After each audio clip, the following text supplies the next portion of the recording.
اسلام تنہا وہ مذہب ہے جس نے ہر جگہ برابری کا تصور قائم کیا ہے۔ بادشاہ کے برابر غلاموں کو لا کر کے کھڑا کیا، امیروں کے کاندھے سے کاندھا ملا کر غریبوں کو لا کے کھڑا کیا۔ اور وہ عالمی منشور جو خطبہ حجۃ الوداع کے موقع پر دیا گیا تھا، اس میں تو یہی بات کہی گئی تھی کہ کسی کالے کو کسی گورے پر کالا ہونے کی وجہ سے کوئی فضیلت نہیں، کسی گورے کو کسی کالے پر گورا ہونے کی وجہ سے کوئی فضیلت نہیں، کسی عربی کو صرف عربی ہونے کی وجہ سے کسی اجمی پر کوئی فضیلت نہیں، کسی اعجمی کو کسی عربی پر اجمی ہونے کی وجہ سے کوئی فضیلت نہیں۔ اندازہ فرمائیں، اسلام تو مساوات کا مذہب ہے، اسلام تو برابری کا مذہب ہے، کالے اور گورے کا فرق مٹاتا ہے، برادریوں کا فرق مٹاتا ہے۔ اعلان کیا کلکم من آدم و آدم من تراب، تم سب آدم سے ہو اور آدم کو مٹی سے پیدا کیا گیا۔ اللہ اکبر۔ اندازہ فرمائیں، ہر جگہ برابری کی بات کرنے والا اسلام جب علم کی بات کرتا ہے تو اعلان کروایا جاتا ہے کہ علم والے اور بغیر علم والے، پڑھے لکھے اور ان پڑھ لوگ، جاننے والے اور نہ جاننے والے دونوں برابر نہیں ہو سکتے۔ یہ برابری کا تصور ہر جگہ دیا جا رہا ہے، لیکن دو مقام پر ارشاد فرمایا گیا کہ برابری نہیں ہے۔ ایک تو علم کا مقام ہے اور دوسری جگہ فرمایا اللہ اکبر لا یستوی اصحاب النار واصحاب الجنہ، کہ جنت والے اور جہنم والے برابر نہیں ہو سکتے۔ اس سے پتا چلا جسے علم نافع مل گیا، اللہ رب العزت نے اس کے لیے جنت کا راستہ آسان کر دیا۔ اے خاتون جنت رضی اللہ تعالی عنہا کی کنیزوں، آج وہ علم جو انسان کو بلند کرتا ہے، وہ علم جو انسان کو اللہ کی معرفت عطا کرتا ہے، وہ علم جو ایک انسان کو انسان بناتا ہے، وہ علم جو انسان کو شعور زندگی عطا کرتا ہے، وہ علم جو انسان کو ناز بندگی عطا کرتا ہے، وہ علم جو انسان کو یقین کامل عطا کرتا ہے، وہ علم جو انسان کو حق الیقین کی منزل عطا کرتا ہے، وہ علم جو جینے کا سلیقہ سکھاتا ہے، وہ علم جو عبادت کا طریقہ سکھاتا ہے، وہ علم جو ایک دوسرے کے حقوق کی ادائیگی کی بات کرتا ہے، آج اس علم سے امت مسلمہ ناواقف ہے۔ اللہ اکبر۔ ہر گھر جہنم قدا بنا ہوا ہے۔ ایک ماں کو شکایت ہے میرا بیٹا میرا کہنا نہیں مانتا، ایک ماں کو شکایت ہے میری بیٹی میرا کہنا نہیں مانتی، ایک بیٹی کو شکایت ہے ابا وہ پیار نہیں دیتے جو ایک باپ کو دینا چاہیے۔ اللہ اکبر۔ ہر بیٹی کو شکایت ہے ماں سے وہ لطف و بری باتیں نہیں ملتی جو ایک ماں کا حق ہے۔ اندازہ فرمائیں، شوہر بیوی کی شکایت کر رہا ہے، بیوی شوہر کی شکایت کر رہی ہے، والدین بچوں کی شکایت کر رہے ہیں، بچے ماں باپ کی شکایت کر رہے ہیں۔ یاد رکھنا، گھر گھر جہنم قدا اس لیے بنا ہے، نفرتوں کی آگ اس لیے ہے، حق تلفیاں اس لیے ہو رہی ہے، حقوق اس لیے پامال ہو رہے ہیں کہ آج ہمارے پاس وہ علم نہیں ہے جسے علم دین کہتے ہیں۔ اللہ کی عزت کی قسم، اگر ایک ماں کے پاس علم ہوگا کہ بیٹی کا حق کیا ہے تو ماں اپنی بیٹی کو بوجھ سمجھ کر جھڑکیاں نہیں دے گی۔ ایک ماں بیٹوں کو آگے کر کے بیٹی کا حق کچلتی نظر نہیں آئے گی، بلکہ جب اس کے پاس علم قرآن اور علم حدیث کی سوغات ہوگی تو ایک ماں اپنی بیٹی کو اسی طرح پیار دے گی جیسے سیدہ خدیجۃ الکبریٰ سیدہ فاطمۃ الزہرا کو پیار دیتی نظر آتی تھی۔ دراصل یہ محبتوں کا ماحول کیوں ختم ہوا؟ اس لیے کہ پتہ ہی نہیں ہے، علم دین نہیں ہے، علم قرآن نہیں ہے، علم حدیث نہیں ہے۔ اللہ اکبر۔ آج اگر بیٹیوں کو بوجھ سمجھا جا رہا ہے، علم نہ ہونے کی وجہ سے شوہر بیوی کا حق ادا نہیں کر رہا ہے، علم نہ ہونے کی وجہ سے بیوی شوہر کے حقوق کی ادائیگی نہیں کر پا رہی ہے، علم نہ ہونے کی وجہ سے۔ بلکہ یہ بھی کہہ دوں، اگر آج کل کی بچیاں اپنی آبرو کا تحفظ نہیں کر پا رہی ہے، کہیں نہ کہیں علم کی کمی کی وجہ سے، آج ضرورت اس بات کی ہے ہمیں علم حاصل کرنا ہوگا، اور ہم تو دنیاوی علم حاصل کر ہی رہے ہیں اور وہ کرنا بھی چاہیے، ہمیں اس کا انکار بھی نہیں ہے۔ ڈاکٹر بنو، ٹیچر بنو، انجینئر بنو، لائر بنو، جو بننا ہے تمہیں بنو، لیکن سب سے پہلے علم دین حاصل حاصل کرو، اس لیے کہ دنیا کے علم کی ساری ڈگریاں مرنے کے بعد گھروں کے اندر سجی کے سجی رہ جائے گی۔ اگر کوئی ڈگری قبر میں کام آئے گی تو وہ ایمان اور اسلام کی ڈگری ہے۔ اس لیے میں اپنی بہنوں سے کہنا چاہتا ہوں، خاص طور پر جو مائیں ہیں ان سے کہنا چاہتا ہوں کہ جامعۃ المصطفیٰ للبنات کا جو قیام عمل میں آ رہا ہے، آپ اپنی بچیوں کا ایڈمیشن کروائیں، اسکول کے ساتھ ان کو مدرسے میں بھی بھیجیں تاکہ ان کو پتا چلے ایک عورت کی ذمہ داری کیا ہوتی ہے، ایک بچی کی ذمہ داری کیا ہوتی ہے، ایک خاتون کی ذمہ داری کیا ہوتی ہے۔ یہاں مرد ہوتے تو ان کے بارے میں بھی گفتگو ہوتی، لیکن خاص یہ محفل ہمارے علامہ شرف الدین صاحب نے خواتین کے لیے رکھی ہے، اس لیے میں آج آپ ہی کے متعلق کچھ گفتگو کروں۔ اے خاتون جنت رضی اللہ تعالیٰ عنہ کی کنیزوں، اگر تم ماں ہو اپنی بچیوں کو علم دین پڑھاؤ تاکہ وہ کم سے کم اتنا پڑھ لے، اسلامی عقائد جتنا جاننا ضروری ہے اتنا پڑھ لے۔ ایک زندگی گزارنے کے لیے غسل کا فرض ہوتا ہے اور غسل کے فرائض کیا ہیں، اور اسی طریقے سے وضو کس طرح کیا جاتا ہے، نماز کیسے پڑھی جاتی ہے، شوہر کے حقوق کیا ہے، انداز زندگی کیا ہے، مرنے کے بعد کے حوالے سے ہمارے نظریات کیا ہونے چاہیے، عقائد صحیحہ کیا ہے، ضروریات دین کیا ہے، ضروریات اہل سنت کیا ہے، یہ ساری چیزوں کا علم آپ کی بچیوں کو ہونا چاہیے۔ اللہ اکبر۔ یاد رکھیں آج تو لوگوں کا حال یہ ہے، اور اگر بچیاں موجود ہیں تو میری بھی ان سے گزارش ہے، بہنوں آپ نے بہت کچھ پڑھ لیا ہے، آپ نے کھانا بنانا سیکھ لیا ہے، آپ نے کپڑے دھلنے سیکھ لیے ہیں، آپ نے گھر کا کام کاج سیکھ لیا ہے، لیکن میری بہن یاد رکھنا پوری زندگی تم جنہیں کھلاتی پلاتی رہو گی، کھانا بنا کر جس دن مر جاؤ گی تمہارے منہ پر مٹی ڈال کر کے جب یہ لوگ لوٹیں گے تو کوئی تمہاری مغفرت کی دعا کرنے والا تک نہ ہوگا۔ یہ خود غرض دنیا ہے۔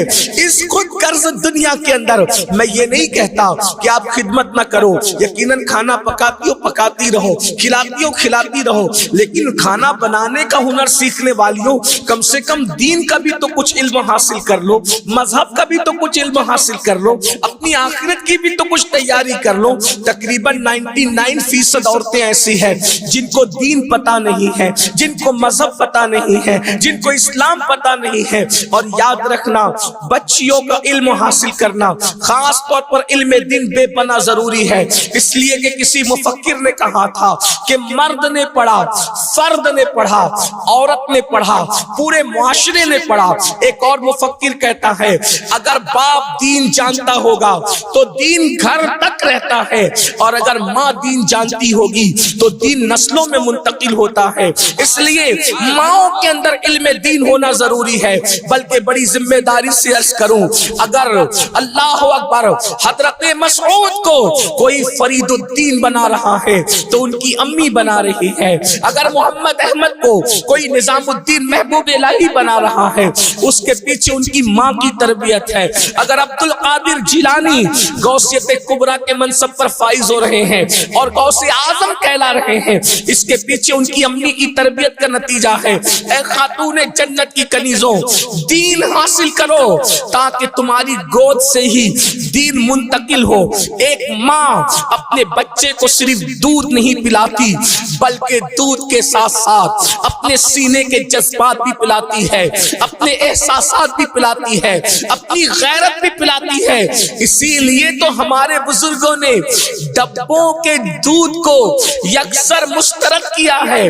اگر عذر شرعی نہ ہو تو مائیں اپنے بچوں کو جانور اور ڈبوں کا دودھ پلانے سے پرہیز کریں، اپنے سینے کا دودھ پلائیں، اس لیے کہ ڈبوں کے دودھ سے پیٹ تو بھر سکتا ہے لیکن عشق رسول کے احساسات کیسے پیدا ہو سکتے ہیں، جذبات کیسے پیدا ہو سکتے ہیں، غیرت و حمیت کیسے پیدا ہو سکتی ہے۔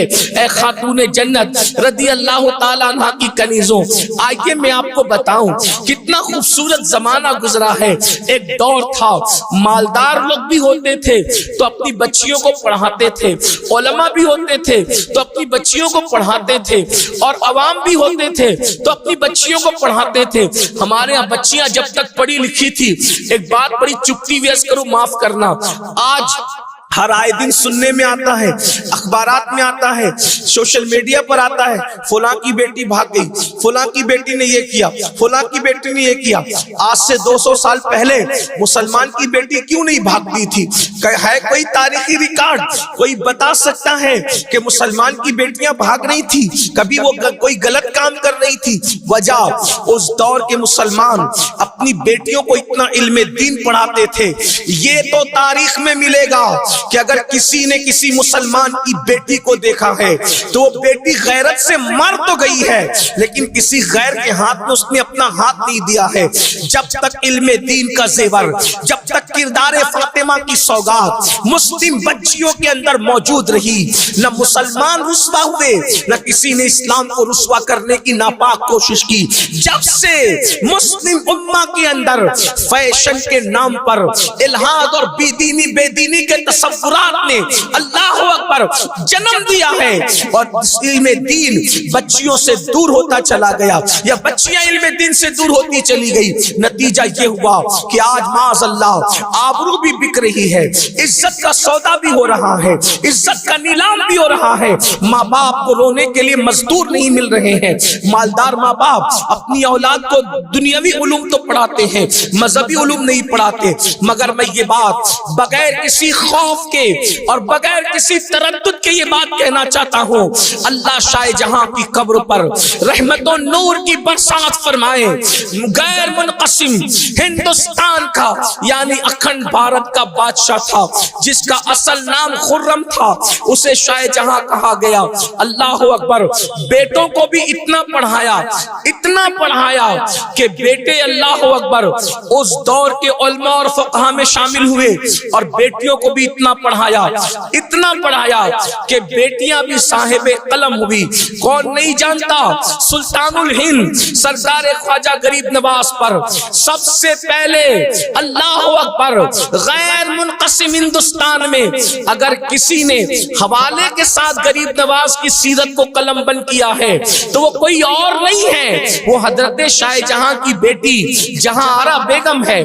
اللہ اکبر، مونس الارواح کے نام سے اللہ اس نے کتاب لکھی اور اس کے بعد پھر جتنے لوگوں نے غریب نواز پر کتابیں لکھی ہے، بڑے سے بڑا عالم ہو جس نے بھی غریب نواز پہ کتاب لکھی اس نے جہاں آرا بیگم کا حوالہ ضرور دیا۔ آپ ذرا سوچے تو صحیح، بادشاہ کی بیٹی اتنی پڑھی لکھی تھی کہ وہ غریب نواز جیسے بزرگ پر لوگوں کو سیرت لکھ کر کے دے رہی تھی، اور آج اللہ اکبر تھوڑا سا مال آتا ہے تو لوگ سوچتے ہیں غریب لوگ اپنے بچوں کو دین پڑھائیں، ہم کیوں پڑھائیں؟ اور آج لوگ کہتے ہیں مولانا ہم رسوا کیوں ہو رہے ہیں؟ کل تو نہیں ہوتے تھے۔ ہم کہتے ہیں کل کا غریب بھی دین کو سینے سے لگائے تھا اور کل کا بادشاہ بھی دین کو سینے سے لگائے ہوئے تھا، اس لیے کل لوگ جو ہے وہ رسوا نہیں ہوتے تھے۔ اور آج ہم نے غریبوں نے بھی دین کو چھوڑ دیا، مالداروں نے بھی دین کو چھوڑ دیا۔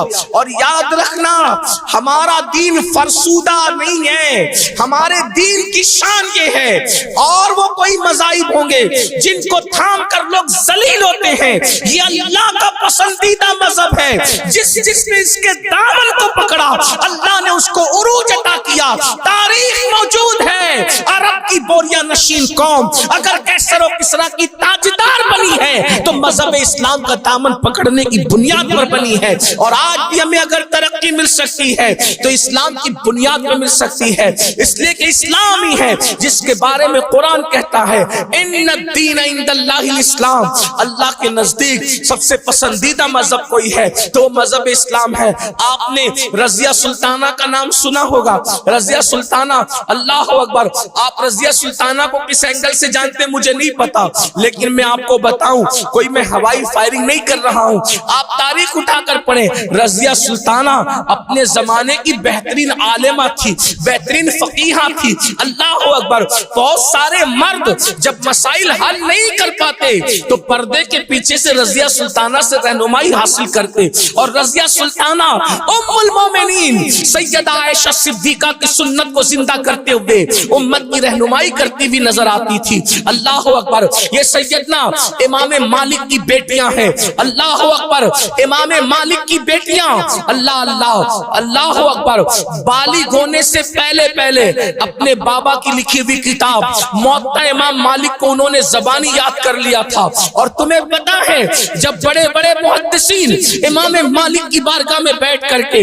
حدیث پڑھا کرتے تھے اور وہ غلطی کرتے تھے، یہ پردے کے پیچھے سے چھپ کر کے سنا کرتی تھی. جب محدثین غلطی کرتے تھے تو یہ لکڑی کو زمین پہ مار کر کے اپنے بابا کو اشارہ کرتی کہ بابا محدث صاحب سے حدیث کی سند پڑھنے میں غلطی ہو رہی ہے یا متن پڑھنے میں غلطی ہو رہی ہے. اندازہ فرمائیں میرے آقا صلی اللہ علیہ وآلہ وسلم کی کنیزوں، قوم کی بچیوں کا یہ حال تھا، قوم کی بچیوں کی یہ فکر تھی. مگر آج افسوس، اقبال نے کہا متاع دین و دانش لٹ گئی اللہ والوں کی، یہ کس کافر ادا کا غمزہ خوریز ایسا کی. کہاں وہ بالغ ہونے سے پہلے موطا کا حفظ کرنا، کہاں وہ 7 سال کی عمر میں قرآن کا حفظ کرنا، اور کہاں آج بیٹیوں کا حال یہ ہے. اب بیٹیاں قرآن کہاں یاد کرتی ہے، اب بیٹیاں حدیث کہاں یاد کرتی ہے، اب بیٹیاں دین کہاں پڑھتی ہے.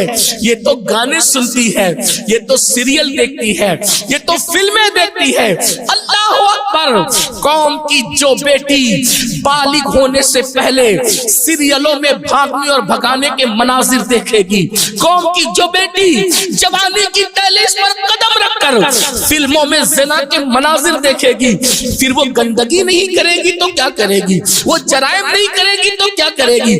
اے خاتون جنت کی کنیزوں، جب اللہ کے دین کو تم پیٹ کے پیچھے ڈالو گے تمہیں رونے کو مزدور نہیں ملے. اور آپ جانتی ہیں یہ سیریل اور گندی فلموں کا نتیجہ ہے کہ بچیاں کسی اور کا ہاتھ پکڑ کر چلی جاتی ہیں، معاشرہ اس کو دھتکار دیتا ہے، پھر وہ 1-2 بچوں کا باپ بن کر کے اس لڑکی کو دھوکہ دے دیتا ہے. پھر جب وہ لوٹ کر آتی ہے تو نہ ماں باپ قبول کرتے، نہ بھائی قبول کرتے، نہ خاندان قبول کرتا ہے، اور وہ ظالم تو دھوکہ دے ہی چکا ہے. بیٹیاں پھر یا تو بھیک مانگنے پہ مجبور ہو جاتی ہے یا تو ہمیشہ کے لیے لوگوں کا آلہ کار بننے پر مجبور ہو جاتی ہے. یہ سب کیوں ہے؟ یہ صرف اور صرف علم دین اور دین کی سمجھ نہ ہونے کی بنیاد پر. اے خاتون جنت رضی اللہ تعالیٰ عنہ کی کنیزوں، آپ کو میں بتاؤں، اللہ اکبر، علم کی بات چل رہی ہے.